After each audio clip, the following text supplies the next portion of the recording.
Well, folks, Wings come off a sweep of the Watertown Shamrocks. Now 5-0. Hot start for your Aberdeen Wings.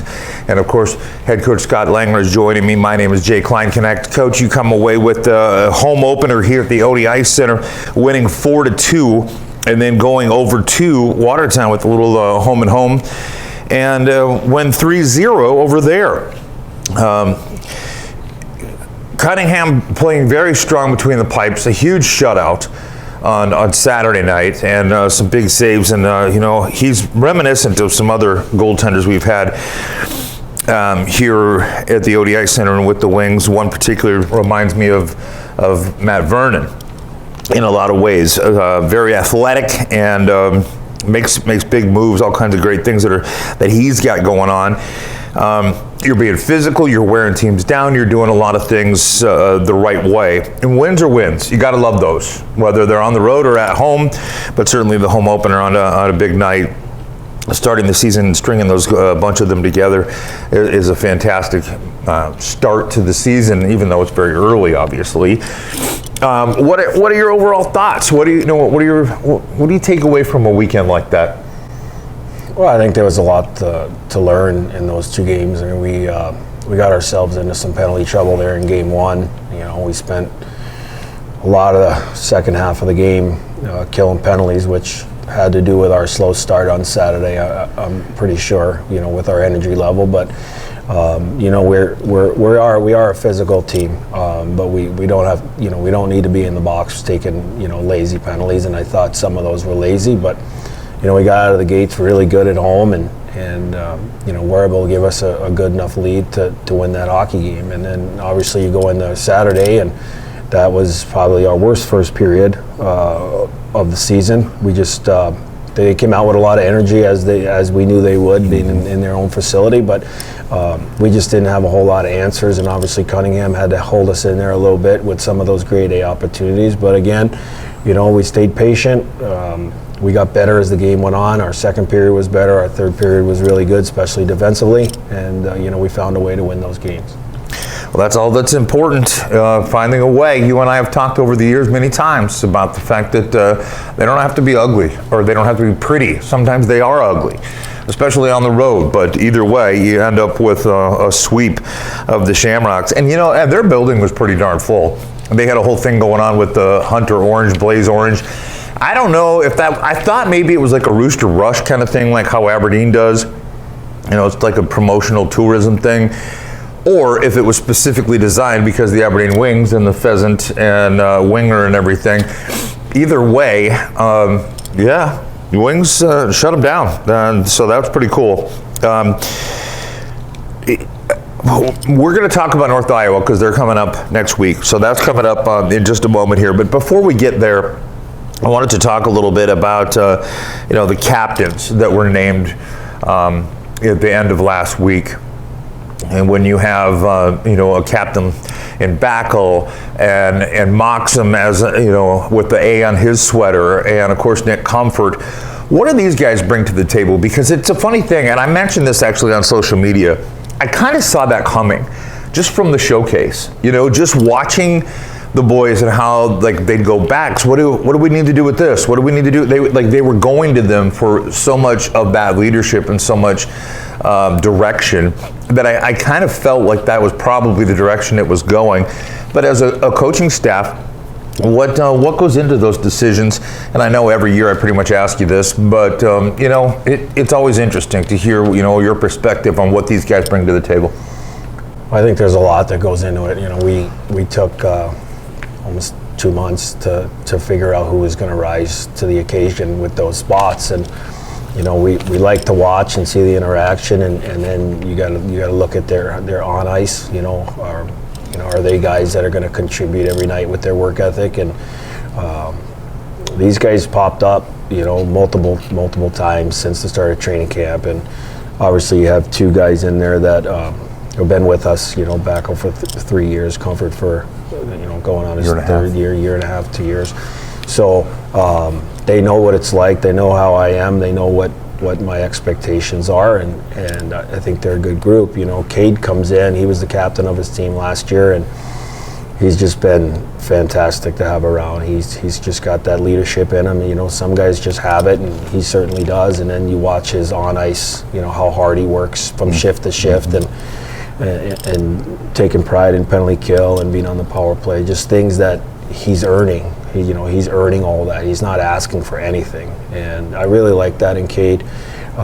He's a guy that's just going to want to serve his team, and you know, Backall, he's just done a great job, and he's seen couple different captains in this room, and he knows what's good and what's not good when it comes to leadership. And I think he's going to pay dividends in that area, because he's going to take what he's learned, and he's going to make the best out of what he thinks is the best. And I think, you know, guys do rely on him for a lot of things, and he embraces it. Yeah. So those guys earned it. You know, as far as what goes into it, a lot has to do with what they are doing, you know, and within our culture, what they're doing with the guys, what they're doing on the ice. You know, you can't have a leader that is going to be on the ice and not playing to his max potential every single game. And these three guys do. Yeah. And they're good people. They're good human beings, and I think that's what we want around here. Well, and it's interesting because, you know, with Backall fighting through an injury and coming back, and, you know, the personality that he has, the level of interaction that he has with fans, all kinds of things. There's so many things that, you know, you can kind of pinpoint. Now, Nick Comfort is a little bit more of a quiet guy, but a great blue liner, and you know, somebody that you can rely on. So it makes a whole lot of sense in that sense, you know, in that regard too. All right. Well, wanted to talk a little bit about special teams, and we pretty much do this every week during Wings Weekly, just to kind of gauge or measure the progress as things going along. Now, you mentioned it, some penalties on Friday here at the Odde. You have the second most penalties in the Central Division right now, unfortunately. I know there's some trouble over there in the showcase. And then, again, the kill was really important on Friday, and again on Saturday. Really, do you feel like things are going in the right direction when it comes to special teams? Yeah, I do. You know, and you know, we've had to kill some 5-on-3s too, which were not easy. The one goal we gave up was a 5-on-3, and the penalty that they assessed our guy got rescinded. Basically, wasn't a penalty, but you know, we've seen that a couple times already. But our penalty kill's been good. They've stepped up, and they're utilizing it to also gain momentum within a game, which I think is important. But you know, we got to take away some of those penalties. You know, if we want to have a good penalty kill, we got to step taking some of those lazy penalties and those stick penalties. You know, the power play, again, we got some good looks. We got a power play goal on Friday. We continue to work on that daily and watch it grow. But you know, you got some young guys on there, or some, you know, that are learning, you know, to play on the power play. It's a very hard system. I mean, scoring goals on the power play is not easy. And you know, you watch the NHL level, some of those guys with the teams with the best power plays, they've been playing together for 5-6 years. So we're just going to continue to work on them. We know that when the game's on the line and we get a power play, we have to be able to get some really good looks. So we'll continue to work on that, and you know, I think right now we're in a good spot. Yeah, for sure. Well, speaking of a good spot, it's a little too early, I think, anyway, to look really at the standings, especially with some teams having played 7 games and others played 5 and so on. But Wings 5-0, as I mentioned. Bismarck also has yet to experience a loss. They are 7-0 at the top of the Central Division. But up next for you is North Iowa. Now, they are 3-3. Have you had a chance? I mean, I know it's early in the week here, you know, but have you seen anything from North Iowa? What do you expect from that squad? Yeah, you know, they got some vets back there this year that are putting up some points. You know, some pretty good points there early in the year. They brought in a first-year goaltender that right now, after 3 games, his stats are, you know, unbelievable. You know, so you're going to be facing a team that has good goaltending and some guys that can then put the puck in the back of the net. Their skill level's pretty good, and you know, they got quite a few guys back off that team last year, whereas we only brought back 5. So, but you know, we got them in our building. We know how we have to play to be successful, and you know, we're going to go after them. Structure. keys always seems like against North Iowa in particular, it just seems like, being disciplined and so on. And again, every team, every year, it's a little bit of a different look for sure. But looking forward to this weekend here at the Odde Ice Center. And last weekend, if I'm being perfectly honest, with it being Gypsy Day weekend and Northern's homecoming and the big football game and the parade and everything like that, I wasn't real sure what to expect from the crowd, or as far as numbers go and stuff. But man, the Wings fans came out in numbers against Watertown on Friday night, and I expect more of the same against North Iowa here this weekend. So that's great, and we encourage you all to come out. We'll have more information about the doors opening at 5:30, all that sort of stuff coming up in just a little bit. But big weekend against the North Iowa Bulls, who has seen some opportunities where maybe one have gotten away from them. They've, again, they're 3-3, but they've experienced some success early on here as well. So they're going to be a tough opponent. I think everybody in the Central's looking kind of that way right now.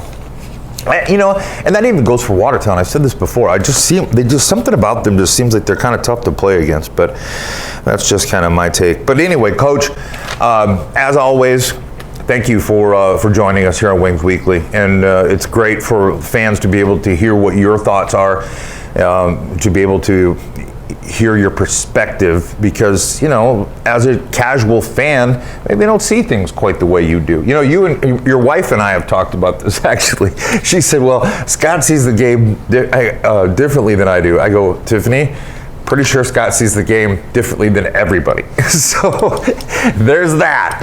So we appreciate you taking some time to share with us, and hey, good luck against North Iowa Bulls. Thanks, Jay. All right, folks, second portion of Wings Weekly coming up after this.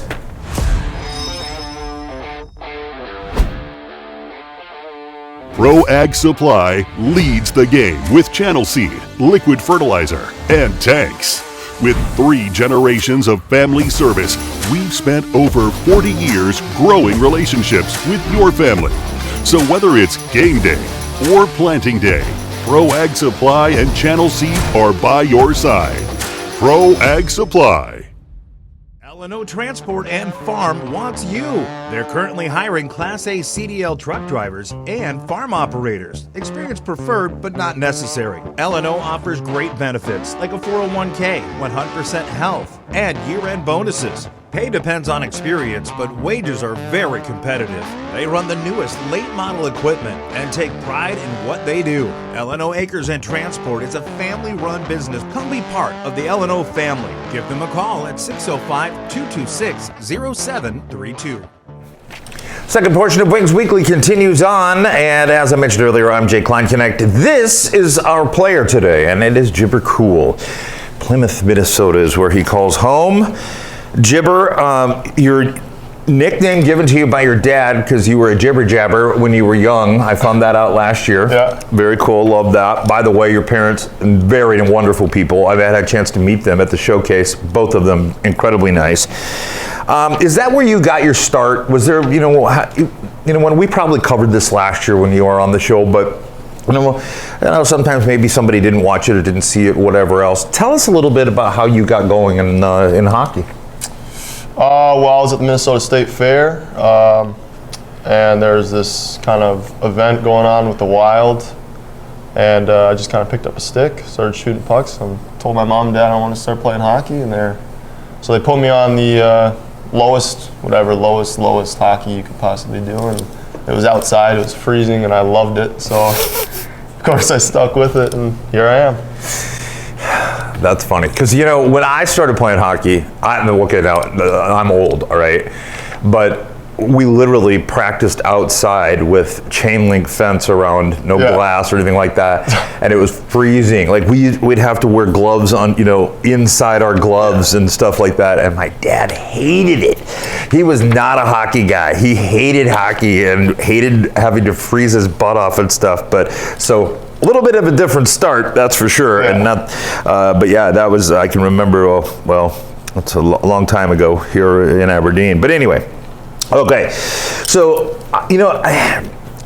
Your first year last year, you come into the building and your impressions and everything like that, and you're growing as the season goes along. And frankly, I'm not just saying this to stoke or stroke an ego, but I saw your improvement as the season went along. And here to start with, goals at the showcase, you're coming up strong, you're getting interviewed by NAHL TV and doing all these kinds of things and stuff because of the strong goal, 2 goals and an assist in a game and all kinds of, is it confidence? How do you quantify the level of improvement? Is it work ethic? You know what? Obviously, there's a lot of work ethic and a lot of work that goes into it. But is it maybe some of it confidence too, or what do you? Yeah. I think it's a mix of all those things. Definitely confidence. Last season, just kind of getting my confidence going throughout the year. As I started to play more, score more, I'm kind of like, oh, I can do this. Like, I can put the puck in the net. And work ethic, I'd stay after every day. I'd try to get better. Guys would leave. I'd try to be here till late afternoon and just be the last guy out of here and just work my ass off all season long and pick up where I left off last season at the end of the year and kind of start with the bang this year again. Well, you certainly did over in the showcase, putting on a show there for sure, and continuing on again. The Wings 5-0 right now, the start of this season. It's again, as I was mentioning to Coach Langer, obviously very early in the season, but it's nice to have a hot start for sure. Leadership. We talked a little bit with Coach Langer just a bit ago about Backel and Comfort and Moxham, with those letters on their sweaters. But the reality is there's leadership all throughout this locker room. Even, if necessarily it's not on paper or whatever else. And you've got to be one of them with your experience from last year and so on. What does that mean to you? Do you take that role pretty seriously? Absolutely. And, we have captains, but everyone in this locker room is a leader, as you say. And I don't really look at guys, vets, rookies. I see everybody as a leader. Everybody can step up when they have the chance. And, everybody can be a leader. Without a doubt. All right, your lineys, the guys that you're playing with and so on. I mentioned this to Moxham last week about chemistry in this locker room because I'm going to be perfectly honest. And of course, you were here last year, and I don't mean this in a disparaging way in any way to anyone last year or anything like that. But it just feels like there's a little bit more heart in this locker room and a little bit more chemistry than maybe we've seen in a couple of the last, the previous years. Would you agree with that? Absolutely. Yeah? Yeah. Ryan asked me during a post-game interview, mid-game interview, and she was asking about our chemistry and our bond compared to last year. And I said, guys just love hanging out and being together, and it's just part of being a team, and everybody, I think, just clicked right at the start of training camp, and that's a really big thing for a team, especially. It really is, and honestly, it's something that usually takes some time. Yeah. So for this early on in the season to see this that level of guys having each other's backs and even the passing and the being able to, when I see guys who kind of seem like they know where their winger is going or whatever and can hit them on the fly and so on. It's just like, whoa.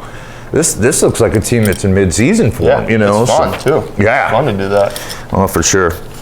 All right, let's jump away from hockey real quick. Music playlist. I know this changes for most people all the time. What's your top 3 songs, your go-to songs right now? That's tough. I'd have to go, I don't know if I'd go songs, but I'd go more like artists. I think Coldplay right now is a big one. Sebi's kind of got me in house music right now. Of course. From Sweden. It's just, he's showing me all these new songs. I'm like, oh, it's kind of good. So, that's kind of what I'm listening to right now. Right on. All right, I always ask guys this, and I know I probably asked you this last year, but like I said, I know not everybody always sees the same shows. What's your game day ritual look like? What do you do? You wake up in the morning, you come in usually for a meeting and a little bit of a morning skate, those kinds of things. Yep. Then what's the rest of the day look like? It's not too crazy. I go home, try to take a nap, and then Reader will come over most game days. We'll go for a walk, have oatmeal and chocolate chips, just a little pregame meal, and then come to the rink and around 4-ish and just get ready for the game. Okay. How about superstitions? Are you one of those guys that has to put on pads one side at a time, or how does it? Not really. I mean, usually I put my skates left to right, but I mean, other than that, not really anything. Last guy off the ice after warm-ups in the games and stuff like that. But yeah, that's pretty much it. That's the extent of it. The last guy off the ice thing is interesting to me. I swear, every year there's one of those guys. And we've seen it even in Minot. They'll have one too. So like, both guys are sitting there staring at each other like, I'm not going off. Years ago, we had a player named Riley Murphy. He was a bit of a prankster, and they do Rochambeau or rock paper scissors to try to see who goes off. Yeah. So then, if he'd lose, he'd go off. But I'd see him down the hall, and he'd stop, turn around, and come back out and put one skate on the ice and then run off. Yeah. It's kind of funny. But a lot of times, the off-ice crews don't like that because they're trying to get the Zamboni. Sure, But anyway, that's funny. All right. I asked last week Maxim a little about this, and he came up with a pretty interesting answer, I should say. So I thought I'd ask it again. If you had one food for an entire year that you had to eat, nothing else, for breakfast, lunch, dinner, whatever, all of your meals had to be the same thing, what would it be? You know, it's funny you asked that, because I actually was talking to my mom like a little while ago and asked her the exact same thing, and she said eggs. So I'm gonna go with eggs because I just feel like there's so many different ways you can cook eggs, prepare them, whatever, have them with. So I think eggs would be, and I love eggs, so like high level of protein. There's all kinds of good things there. There's good. That's a great answer. Okay. All right, another question here. A little goofy one. What would you rather be completely responsible for all decisions for the world, financially, from health, from all kinds of different things, be in charge of everything and have all of that responsibility on your shoulders, or would you rather have to worry about nothing and be just taken care of all the time? Probably, as stressful as it would be, probably all the decisions, everything.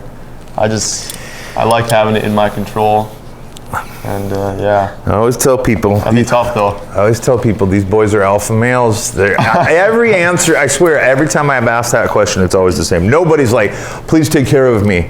They're like, no, I got this. Yeah. So that's cool. Okay. I know you're a busy guy. We'll keep things moving along here. We've got North Iowa coming into the building here this weekend. They're 3-3. They're a physical team. They've had some ups and downs here early on. Coach and I were talking just a little bit ago. They've got some pretty hot goaltending going on, and some different things like that. What do you think are going to be some keys? Honestly, not sure how good they are this year, but I think we'll just take them like any other team, work our butts off, and try to get that win. All right. Well, again, the physicality has been a big part of your guys' games. Now, got to stay out of the penalty box. We've seen that a little too much, I think. But without a doubt, you're wearing teams down. And you can see that as the games are going along, where it's a 1-0 game in Watertown through the second, and all of a sudden it ends up being a 3-rock game. And it just seems like as the games are going on, you're getting stronger and stronger, and that level of confidence has got to be pretty big. So pretty cool. Yeah. All right, well, as I mentioned, this weekend, North Iowa Bulls, Friday night, its corporate game sponsor is going to be the area Federal Credit Union, and it's a red out theme. We encourage all fans to wear red. So come on out and red out the Odde Ice Center. Saturday corporate game sponsor is Sea Express Convenience Stores, breast cancer awareness theme, Sea Express Avera.